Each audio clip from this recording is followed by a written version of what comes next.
Radio FM 96.6 presents radio कहानी। Radio कहानी में अब आप सुन सकेंगे मैं और मेरे बच्चे, जिसे तहरीर किया है उर्दू के नामवर अफसाना निगार और तहरीर निगार अताउल हक कासमी ने, और आवाज है फर्रुख शेख की। जिसके बचपन और जवानी का एक बड़ा हिस्सा ऐशो इशरत में गुजरा हो, उसके लिए गुर्बत का सामना करना बहुत मुश्किल हो जाता है। खुसूसन वो अपने बच्चों के सामने खुद को मुजरिम महसूस करता है अगर वह इनके बचपन को खुशियों से माला माल न कर पाए। मेरे साथ भी यही हुआ। मेरा बचपन वजीराबाद में गुजरा और मुझे ये दौर ख्वाबों की तरह सुहाना लगता है। घर में दौलत की रेल पेल थी, चुनाचे मेरी कोई ख्वाहिश ऐसी नहीं जो उस दौर में वालिदैन ने पूरी न की हो। मेरे वालिद हाई स्कूल वजीराबाद में इस्लामियात के टीचर थे। इनकी तनख्वाह गालिबन 150 रुपये माहवार थी और वालिद वालदा समेत हम कुल 10 अफराद खाना थे। चुनाचे हम लोग ठाट की ज़िंदगी बसर कर रहे थे। घर में रोज़ाना 1.5 पाव गोश्त आता था, जिसकी 11 बोटियाँ करवाई जाती थी। एक एक बोटी हम सब के लिए और एक किसी मुतवक्को मेहमान के लिए रख दी जाती थी। खरबूजों के मौसम में अब्बा जी 1 रुपये के 2-3 सेर खरबूजे ले आते, और अगर किसी का रोटी खाने को भी जी चाहता तो अम्मी आटे में नमक डालकर रोटी पका देती। मीठे खरबूजों के साथ तवे की गरम गरम नमकीन रोटी का जो लुत्फ आता, उसकी लज्जत मुझे आज भी नहीं भूलती। खेल कूद के लिए हमारी गली के कोने में खाली प्लॉट था। इस प्लॉट में मैं अपने दोस्तों के साथ गुल्ली डंडा, बंटे और अखरोट खेला करता था। उस ज़माने में कोडियाँ भी होती थी जो खेलने के काम आती थी। इसके अलावा लूटी हुई पतंगों के साथ आई हुई डोर का मैंने पिन्ना बनाया हुआ था। ये पिन्ना रंग बिरंगी डोरों पर मुश्तमिल होता और इसमें गांठें भी बहुत होती। चुनांचे अगर कोई मेरे ना चाहने के बावजूद पेच डाल देता तो थोड़ी ही देर बाद मेरे हाथ में सिर्फ कागज़ का वो बड़ा सा गोला रह जाता जिस पर मैंने डोर लपेटी हुई होती। अब्बा जी की तरफ से मुझे सिर्फ फुटबॉल खेलने की इजाज़त थी या मजीद पहलवान के अखाड़े में होने वाली कुश्तियाँ देखने की इजाज़त मिल जाती थी।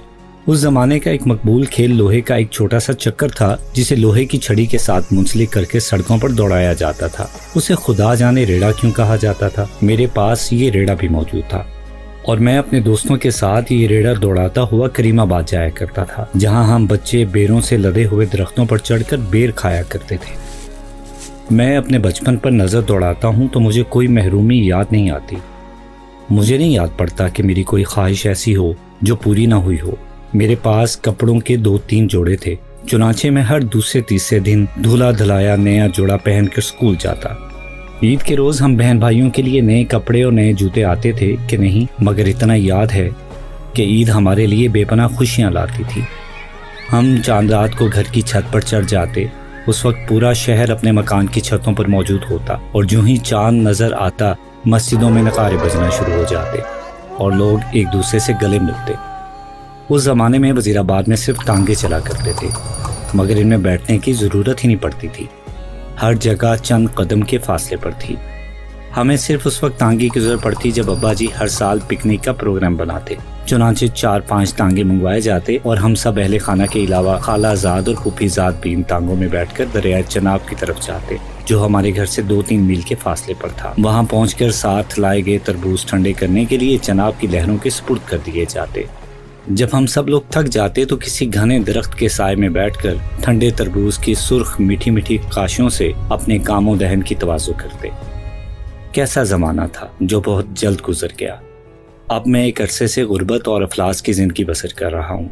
मेरी आमदनी सिर्फ 10,000 रुपये माहाना है। मैं 3 बच्चों का बाप भी हूँ और इन बच्चों की हर दम तोड़ती ख्वाहिशें मुझसे देखी नहीं जाती। जब वो मेरी पुरानी 85 मॉडल की कार में बैठते हैं तो इनके खिंचे हुए चेहरे देखकर मुझे रोना आता है। मैं तो इन्हें किसी अच्छे स्कूल में भी दाखिल नहीं करवा सका कि इनकी फीस मेरी माहाना आमदनी से कहीं ज़्यादा बनती है। इन्हें सैर व तफरीह के लिए जाने के लिए कहता हूँ तो इनके चेहरे पर तंजिया मुस्कुराहट देखकर खुद ही शर्मिंदा हो जाता हूँ। मैं इनकी कोई ख्वाहिश भी पूरी नहीं कर सका, जबकि इस उम्र में मेरे वालिदैन ने दुनिया जहान की खुशियाँ मेरी झोली में डाल दी थी।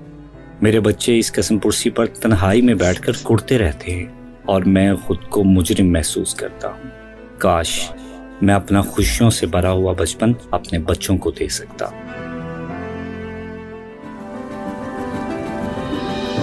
आप सुन रहे थे रेडियो कहानी में आज की कहानी मैं और मेरे बच्चे, इस कहानी को प्रोड्यूस किया था असद फरीदी, सलमान मुनीर और टीम ने।